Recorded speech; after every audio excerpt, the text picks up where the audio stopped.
Class 7 Bihar board science में chapter है 13 अपशिष्ट जल की कहानी। देखिए अपशिष्ट जल क्या होता है। वह प्रदूषित या गंदा पानी है जो घरों, औद्योगिक स्थानों, व्यावसायिक गतिविधियों ये से उत्पन्न होता है। ठीक है, जिसमें घरेलू मलमूत्र, नाली का पानी और वर्षा का जल भी इसमें शामिल होता है। इसमें कई प्रकार के बैक्टीरिया और रोगवाहक इसमें शामिल होते हैं। और इस प्रस्तुत चैप्टर में जो अवशिष्ट जल के स्रोत हैं और इस पे मानव और पर्यावरण पे जो पड़ने वाले नकारात्मक प्रभाव हैं, अवशिष्ट जल से और उपचारित करने की प्रक्रिया, ये हमें इसमें पढ़ना है, कैसे शुद्ध किया जाए। तो आइए इसके सारे अभ्यास के प्रश्न हल। हमें इसमें टोटल 12 सवाल सॉल्व करने हैं। पहला है रिक्त स्थानों की पूर्ति करें। जल को स्वच्छ करना डैश को दूर करने का प्रक्रम है। तो पहले में हम भरेंगे सदूषक। सदूषक मतलब होता है अशुद्धियाँ, जो बेकार पदार्थ होते मिल जाते हैं उसको सदूषक बोलते हैं।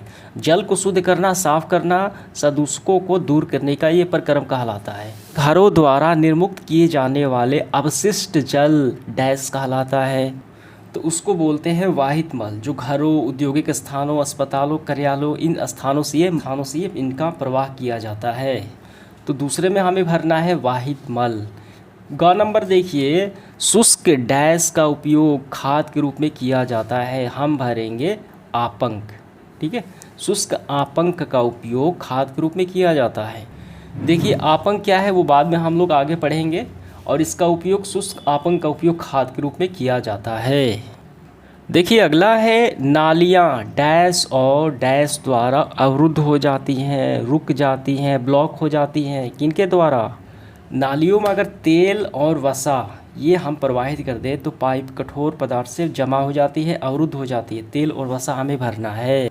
तो पहले में आपको तेल, दूसरे में वसा।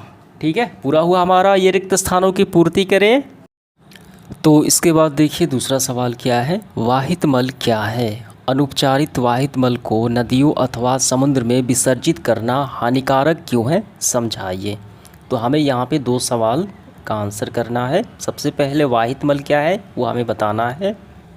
ये रहा वाहित मल। देखिए वाहित मल घरों, उद्योगों, अस्पतालों, कार्यालयों और अन्य उपयोगों के बाद प्रवाहित किए जाने वाला अवशिष्ट जल होता है, यानी बेकार जल होता है, गंदा जल होता है। ठीक है, तो कुल मिलाकर आपको यहाँ तक कर लेना है वाहित जल की परिभाषा, और इसको समुद्र और नदियों में क्यों नहीं प्रवाहित किया जाना चाहिए, क्या हानियाँ होती हैं वो भी हमें बताना है। तो वो परिभाषा लिखने के बाद आपको फिर लिखना है अनुपचारित वाहित मल को नदियों अथवा समुद्र में विसर्जित करना हानिकारक है, क्योंकि वाहित मल द्रव रूपी अवशिष्ट होता है। इसमें अधिकांश घुले हुए निलंबन अपद्रव्य होते हैं। निलंबन मतलब जो बेकार पदार्थ होते हैं, इनके कणों का आकार थोड़ा सा बड़ा होता है। इनमें कई बीमारियां फैलाने वाले रोगाणु होते हैं, रासायनिक तत्व होते हैं जो भूमिगत जल को प्रदूषित करते हैं। इसी वजह से हमें नदियों और समुद्र में इसे बिना उपचारित, बिना साफ़ किए नहीं बहाना चाहिए वाहित जल को। क्लियर हुआ, समझ में आ गया इसका आंसर आपको। देखिए इसके बाद है तीसरा सवाल, तेल और वसाओं को नाली में क्यों नहीं बहाना चाहिए, हमें समझाना है इसका कारण।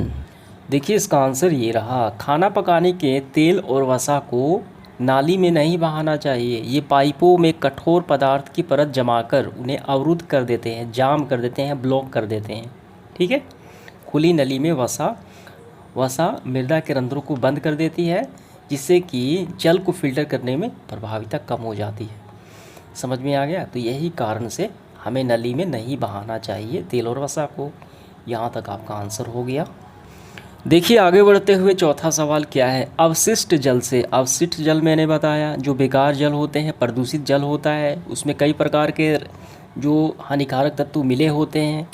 ठीक, अवशिष्ट जल से स्वच्छ जल प्राप्त करने के प्रक्रम में सम्मिलित चरणों का वर्णन कीजिए। हमें कैसे इसको हम स्वच्छ जल प्राप्त करते हैं, विभिन्न चरण हमें बताना है, स्टेप्स, वो हमें आइए लिखते हैं।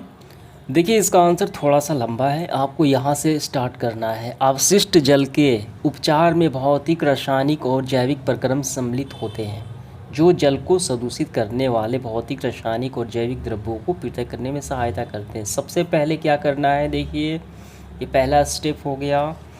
ठीक, एक प्रकार की मशीन होती है सल्का छन्ने, उसे क्या करती है, बड़े बड़े जो अवशिष्ट पदार्थ है उसको बाहर कर देता है पहले स्टेप में। दूसरा स्टेप आपको लिखना है ये पूरा, फिर ये तीसरा स्टेप में यहाँ तक, ठीक है। और इसके बाद ये आखिरी स्टेप हमारा हुआ चौथा, ठीक। अब इसके बाद यहाँ तक आपको कर लेने हैं। समझ में आ गया? तो इस तरीके से हमारा आंसर हो गया, ठीक है। और इस तरीके से हमारा है पांचवा सवाल, आपांक क्या है, समझाइए कि कैसे इसे अपचारित किया जाता है, इस आपांक को।